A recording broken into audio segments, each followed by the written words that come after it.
a House Sivis broadcasting.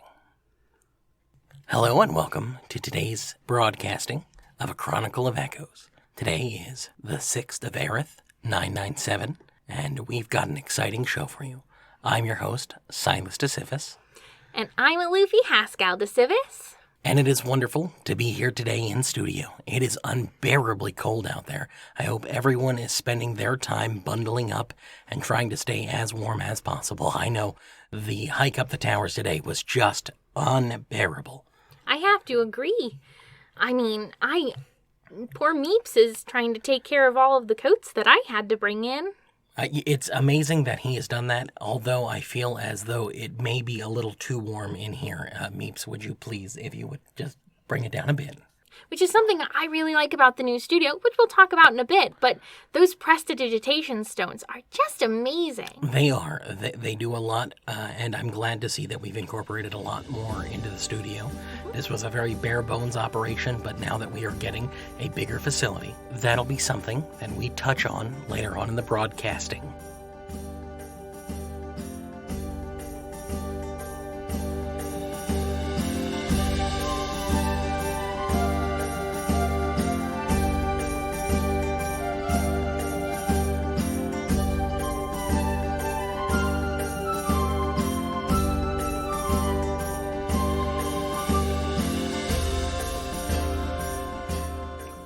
I think our first bit of news ties in actually with today's topic. Lord Georgian Eberron has recently returned from his exile in Stormreach to celebrate the deeds of his daughter at this month's Tain Gala. Oh, that'll be exciting. Yeah, she's expected to be a guest of honor. You know, Lord Eberron has been in Stormreach since before the last war ended, focusing on his poetry. So it's very interesting that he's coming back now. Is his poetry a thing you're familiar with? I've read some of it. It's a little on the, how do I say this kindly, Sylas? You know what? We'll touch on that if we see him at the next Tain Gala. If we get invited, here's hoping. If anyone is listening out there who can make a push for us to be at the next Tain Gala, please let us know. We would love to arrive. I know that I've been looking for an opportunity to branch out more and get into the higher society here in Sharn and get to meet some interesting and fascinating people outside of the house. And I'm sure Alufi feels the same way. I know you've got dresses that you've wanted to try out. Oh, entirely. However, I have been much more, involved with the community outside of the house. Well, I mean, I'm pretty much shackled to the house. They don't let me go far. Speaking of houses, there is a thing I'd like to mention very quickly. Mm-hmm. There is a tavern that I frequent in the Middle District here, and it is called the Gilded Glidewing. It is an absolutely beautiful halfling tavern. They would like to be an official House Galanda establishment. And they haven't heard back yet, so I told them, as long as the drinks were free, I would mention that now. That sounds about right for you, Sylas. Well, I'm doing my best to, as you said, reach out within the community. You are very, very generous, Sylas. If we're touching on companies here in Sharn, I recently got this lovely set of boots from a stall at the bazaar in Middle Dura. Owned by a wonderful gentleman named Boots. So Boots, if you are listening, I love your shop, and I hope that everybody comes to visit you because you genuinely make the most comfortable shoes I have worn in a very long time. And how did you find out about Boots' shop? Oh, I'm part of a reading group with Lilywick, who is good friends with, better than friends with, from what I assume, Boots. And so I visited his stall and got some good boots. Well, that is wonderful. If anyone has suggestions for where I can get things for a reasonable price, please let me know. So, Sylas, you have a few news articles for us? I do indeed. A few more things to touch on before we move on to our guest. The first of which is that Victor St. Domain did recover the item, which was a diamond-studded silver basilisk. And according to all reports at this moment in time, Victor Saint-Domingue did return that pretty promptly, and I'm sure House Medani will be very excited to have that back. I disagree. I would imagine they would be rather upset. Why upset? Because they weren't able to find it first. Well, I mean, that's why we have inquisitives like Victor Saint-Domingue. Or, better yet, like Abraxas Wren. Abraxas, if you are listening, please reach out to me. I would love to hang out sometime. Are you lonely, Sylas? No, not at all. I'm just trying to engage more with our community. Now that we are trying for more outreach, we have done some formative outreach, and I would like to do my best to just how nice about to the people. How about the snows here in Greywall that I'm looking at? I have heard that as well from the Sharn Inquisitive. I did read that today in the broadsheet, that this has been an unseasonably cold year and that a snowstorm has dropped nearly 4 feet of snow on the Greywall passes. Yeah, it's rendering travel almost completely impossible to the west. But that will be good for the occasional raiders that we've seen from orc and ogres coming in from that side. But I would like, to note that it does mean that we may have to delay the mayor of Greywall, who we're hoping to have come in. I was really excited to have him come in. But we haven't seen snows like this in the Greywall Mountains since 988 YK. During that time, the snows actually cut off the mountains completely and made them completely impassable as they are now. Many Western Braylanders maintain that House Lyrander was paid to augment the snowstorms this year by the Brellish Crown, which wanted a respite from attacks by marauders from Drome. But both the Brellish Crown and House representatives dismiss such speculation as typical wartime rumors.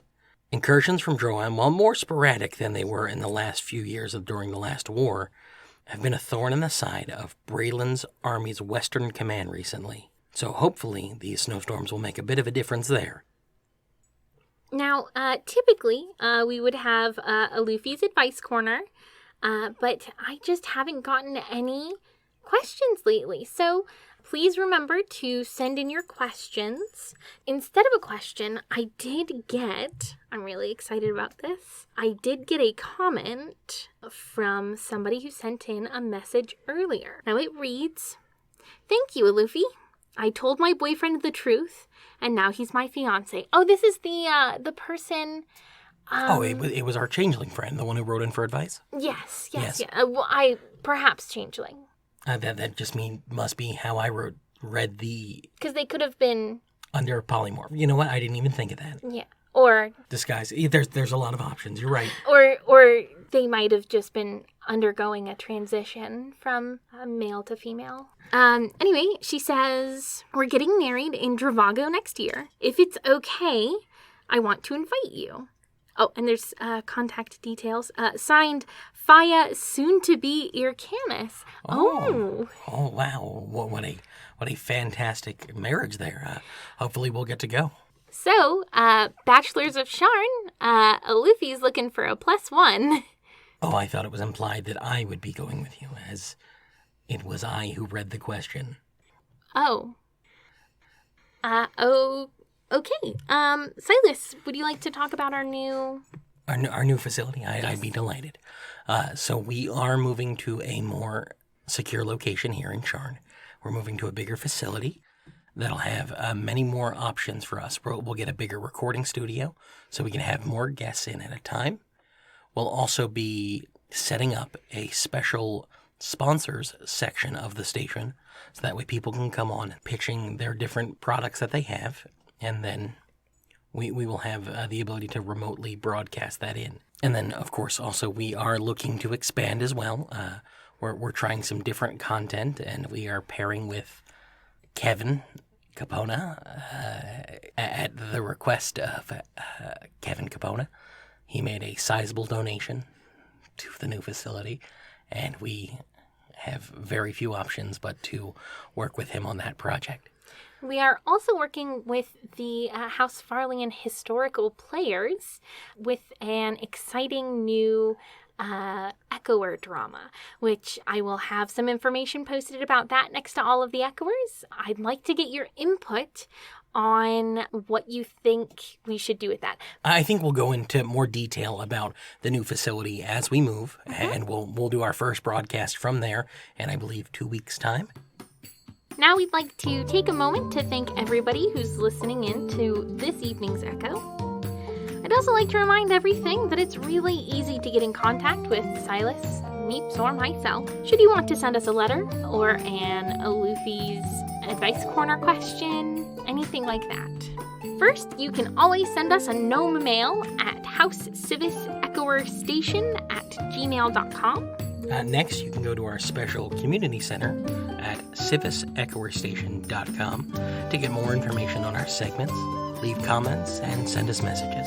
And finally, you can use those comment pads next to every Echoer device and leave us a comment, question, or concern. I personally love it when people do little hearts or thumbs up or smiley faces. Please do not draw inappropriate images on those comment pads. I'm a little concerned about that as well. It seemed like during the Wild Night, people kept sending us eggplants, and I don't know if they want us to do a recipe. You have to elaborate. Just drawing an eggplant doesn't help anyone. You can also speak with our subscribe, and they'll keep you up to date with the broadcastings each week.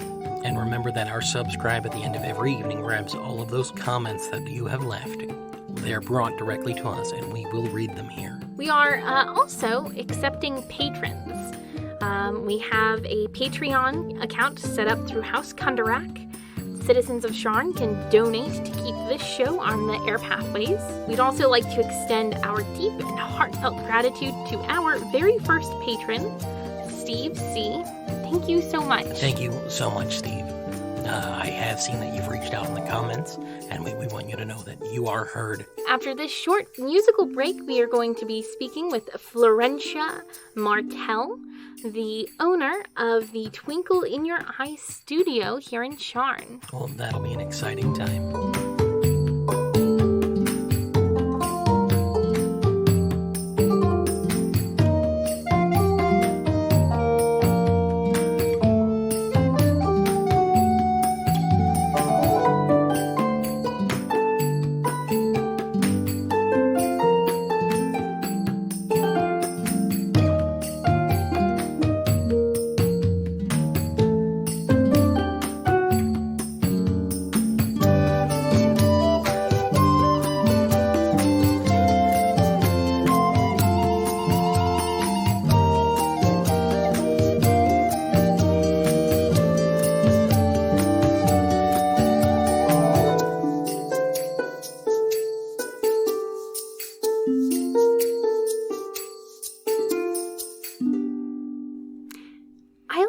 Music so energizing, don't you, Sylas? I would have to agree.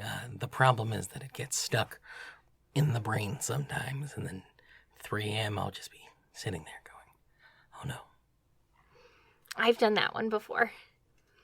So we are joined here today by Flerentia Maartel, the owner and proprietor of the Twinkle-in-your-eye studio. Welcome, Miss Maartel. A pleasure for you, I'm sure. It definitely is, yes. Absolutely. We're excited to be here. So you specialize in Ondarian art. Would you tell us a little bit more about your art in particular? Oh, I'm so glad that you asked. So, my art in particular uses a lot of enchanted pigments to really draw your eye in, create a little bit of movement, like you look at it and you think of movement in the grass and laying in the fields, feeling peace. I know that I've rather enjoyed Ondarian art before because, especially with those glimmered pigments, it really looks like the canvas itself is moving, and you can almost feel a breeze coming off of it. I've actually been working on that. That's going to be my new endeavor. Oh, really? Little bit of a 4-dimensional experience, if you know what I mean. Interesting. I do not. I'm afraid I'm in a different camp here when it comes particularly to Ondarian art. I do not get it. What art do you particularly enjoy? not really an art guy in particular, but you see the movement in the grass, and I do see the movement in the grass as well, but I can tell and it's an illusion, so I guess I just don't get it. Now, before we go any further, who is this cutie? Oh, are you referring to my my small blink dog? Yeah, your miniature. Can I pet him? I don't think she'll bite. I'm gonna respectfully decline on petting. I've had Isn't she just delightful? Highest pedigree. I've had too many bad experiences here. That in the booth. jingling is what I've been hearing all this whole I time. thought it was like a ringing from You were speaking about the kind of 4D effect. I am aware that you have displayed some of Lord Ir Kapoor's art in your studio. Yes. And that is something that he's been trying to replicate as well. It's so delightful. Like, just the metallic nature of his work, just the reflection of yourself and how you view the world around you, the distortion, just the finest thing I have seen of this generation. I really cannot stop talking about it enough. He recently came into this pigment, almost like a void. Wonderful, beautiful. I've never seen anything like it. There seems to be a bit of an argument over his rights over it, which I don't know. I feel like it's a little bit pish-posh. Just let the man have his paint, really. Yes. Well, he was the one who did the painting rendition of Stemple is his last name. I can't remember. Don't. The We druid. never bring up that name. Mr. Semple.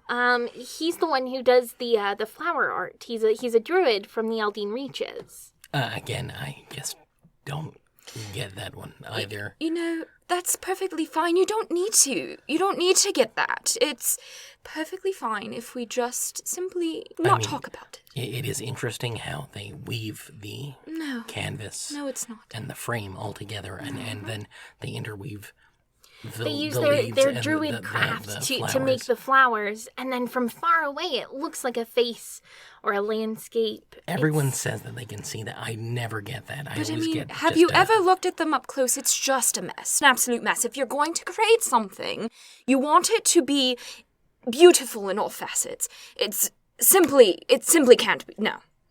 Well, you are definitely the expert in this room. Something that we are familiar with most is Brailish art. Can you describe to us the difference between Ondarian art and the way the Brailish do it? Well, the Brailish, they have sort of the right idea, but it kind of falls flat. It's very two-dimensional, which is where I kind of struggle to understand. You see, Ondarians, we proud ourselves upon being very realistic, very bringing of life. It's the right way to do things, really. They just flatten it, and it's not particularly beautiful, in my opinion. In my opinion, of course. Just a brief question here. It's tickling at the back of my head. Mm-hmm. You said that the ultra-realistic is the way to go. And Yes. I can see your point there. Again, I do not understand Ondarian art. But how did you become the expert? How? Yes, because you mentioned you are the expert, so I figured I would. Why is Ondarian better than Brailish?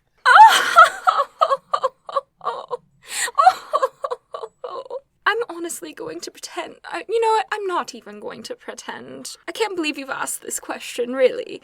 But then again, you said you weren't an expert, so I'll just pardon your ignorance for now. Well, I mean, it's not that I don't enjoy art pieces. I'm just specifically not a fan of certain art pieces.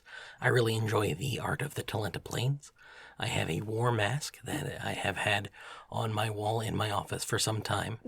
Aren't you supposed to burn those?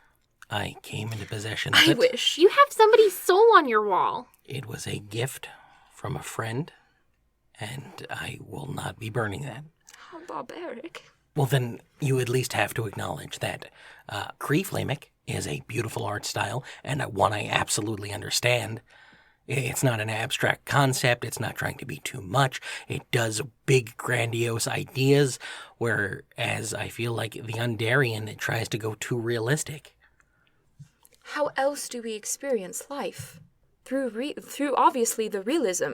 We're trying to depict life as we live it. Why would you want to flatten and get rid of the experience of life? It gives rid of all meaning.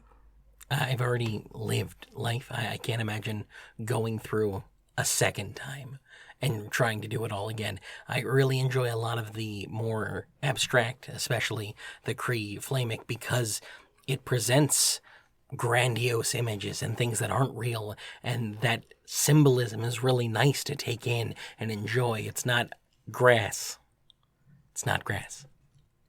Yes, but the grass means more than just grass. It represents your childhood. It represents all the peaceful times with your sweetheart, just talking about nothing. It's more than that. It represents grazing fields for cattle is what it represents. I will agree to disagree with your opinion. I will jump in here. You're talking about grandiose statements. Now, I know that I've been to the studios in the lower portions of Sharn recently, particularly in Malian's Gate, Dakani art. Goblins have been producing more and more paintings, and they've actually been growing in popularity here in Sharn. Well, I think that's wonderful. It is wonderful to see, especially that type of art. As I said, I really enjoy the Talenta Plains, and some of the pieces that I've gotten from Zenderick are also absolutely breathtaking. I mean, I guess it's wonderful if you think gauche is wonderful. Gauche, what do you mean? Yeah, I don't know what that is. Have you ever seen goblin art in the light? It is absolutely dreadful, very barbaric, not beautiful on the eyes, period. And they hide their art in the dark. For one thing, that's just such a example of fake humility, whatever. We all know that you want to show what you've done. You don't have to pretend like you need to hide it. Although, not that I'm saying that they should be showing it. But I was under the impression that goblin art was in the dark because art fared better in the dark. That light is naturally destroying two different pigments, and so they kept it in the dark. No, it's because goblins have dark vision naturally, so that's why a lot of their clothes are also rather hideous colors in the daylight. But if you see them using dark vision, they stand out rather well. I don't know where I heard about the difference in pigments and light. Yeah, that doesn't make any sense. Yeah. it really doesn't. Light destroying, like, what are you gonna say, that paper is naturally acidic or something and it dissolves itself? You really aren't making any sense, darling. Adar has art that I really enjoy. I've received a couple of pieces from there. I have a letter opener on my desk that is a beautiful quality, handcrafted, and they incorporate it into useful items. I feel like that may be a much better route than, again, the Undarian approach. It feels that you have an item, and then you take it and you make it even more beautiful, as opposed to taking realism and trying to tame it. I suppose. The Tashana Tundra. I have a handful of family members who have asked me, since I'm in Sharn and have the ability to really get in close with adventure, stuff like that, to acquire art from the Tashana Tundra. Because I guess a lot of people in Zilargo are just eating this stuff up. How do you feel about the idea of, animal sculptures and objects, essentially, being treated as art in Corvair? For such a primitive culture that they have, their works are quite beautiful. I don't understand it myself, how that is all possible, but that's besides the point. Their exactness of their anatomy and proportion is unparalleled, I believe. Really in a way, parallels what we Ondarians believe in art. And it could be improved upon, I believe. But everything can be improved upon in some ways. Now, sometimes. is it made of ice? Is it just big ice sculptures? No. Typically, it's like whalebone sculpture, antlers, ivory. Oh, Yeah. But also a completely lot different of image in my head. just ice sculptures. I thought, and I I was feel like, confused. You know what? how that You're would- giving me ideas. I appreciate that. I must incorporate this in my next know work. that there is an ice that does not melt. It is not susceptible to. But I Keep don't. going. Keep going. It's a more rare material. Where do you find this material? Generally, in a bucket in my office, right next to the scotch. Continuing on from different odd artworks, specifically here in Sharn, have you seen Warforged doing art? I find it rather intriguing. I want to know more about the what's the word I want to use? The heart behind it, the meaning.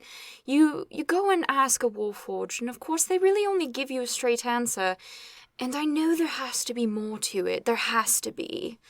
I haven't figured it out yet. I have seen a handful of pieces, and it's really, there's a studio, a gallery.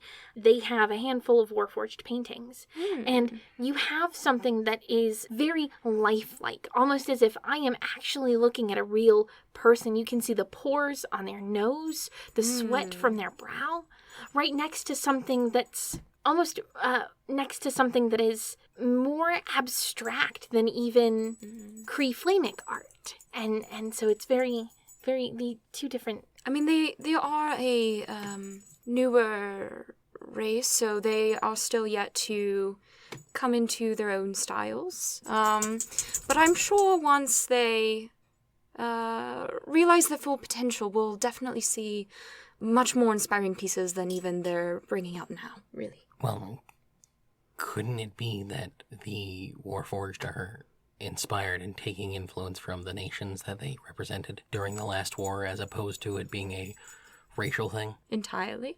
Because you've just described Undarian art and said Warforged are doing that, and then you described it more abstract, and I just feel like we're kind of shoehorning in that all Warforged are doing these two types of art.